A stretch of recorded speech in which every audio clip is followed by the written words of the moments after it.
So I'm officially back in Sweden after spending some time away over the past couple of months, and I gotta say, it feels really, really good to be back here. There's just something truly special about Sweden that is kind of hard to put into words, but I wanna try to explain like 3 things that I noticed when I came back to Sweden, because when you spend a significant amount of time, whether you're traveling or getting to know another culture, another place, more people, it's so interesting because it puts your life home into a whole nother light, into a whole nother perspective. And it made me think about things that I appreciate about living in Sweden and Stockholm specifically, and things that I don't necessarily like as much, that I like more in other places. But overall, it feels really, really good to be home in Stockholm. This is where I have my social circle with all of my friends.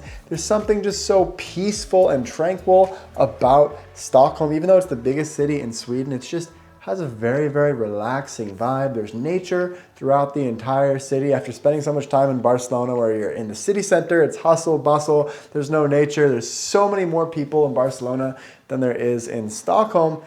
I'm a big city person, but after being there for a little while, I was like, okay, I would not mind coming home to the more relaxing pace that we have here in Stockholm. But I want to go over 3 things in this video, 3 things that were the instant things that came back to me coming home to Stockholm. So let's start off with number 1.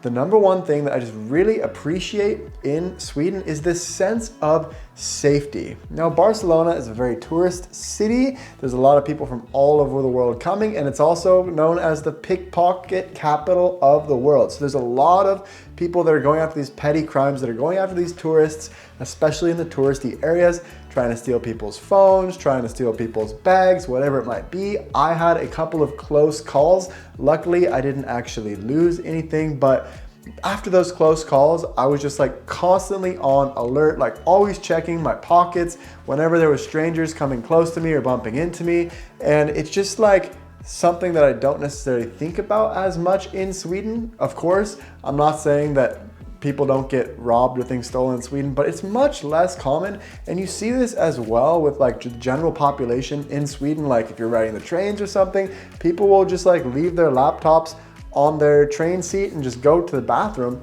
I would never do that in a place like Barcelona. So it's just something nice about it. And even though I didn't have anything stolen personally, it's sort of relaxing to be in this environment where I don't have those thoughts constantly on the back of my mind. The number 2 thing I noticed coming home to Stockholm is that the lifestyles in Spain and Sweden are very, very different. And that's not to say that one is better than the other, but after being away for a little while, I realized that my biological clock seems to be more Swedish, because people eat lunch and dinner so late in Spain. People eat lunch at like 3 or 4 o'clock oftentimes, and then dinner at like 10, 11 o'clock at night is pretty normal.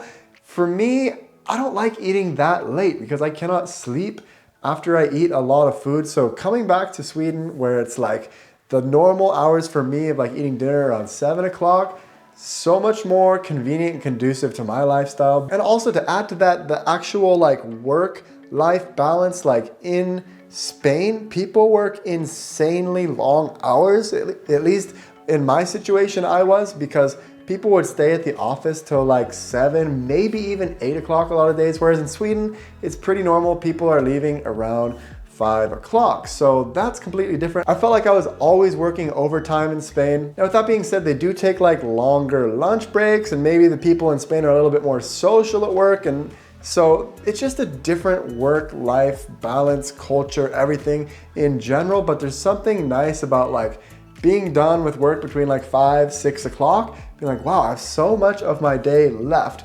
But then again, if you're in Spain and you get done with work at say 6 or 7 o'clock, but you're not gonna have dinner till 11 o'clock, you actually have more hours after work, because a lot of times in Sweden, after work, you come home, you make dinner, and then after dinner, you don't really wanna go out and do anything. So it's just a different lifestyle. But for me, I really like the Swedish lifestyle. To me, it seems a little bit more relaxing. Maybe I would need to spend more time in Spain to like get my actual routine dialed in. And I don't have anything against it. I had so many great experiences meeting so many people, so much food, and I love Spain as a country as well. But just for me and like my routines, I feel like my routines are more dialed in here back home in Sweden. And the third takeaway that I have coming home to Stockholm is that it's so nice to be back in a country where I speak both languages fluently. I mean, pretty much everybody's either speaking English or Swedish here, which I consider myself fluent in both of these languages.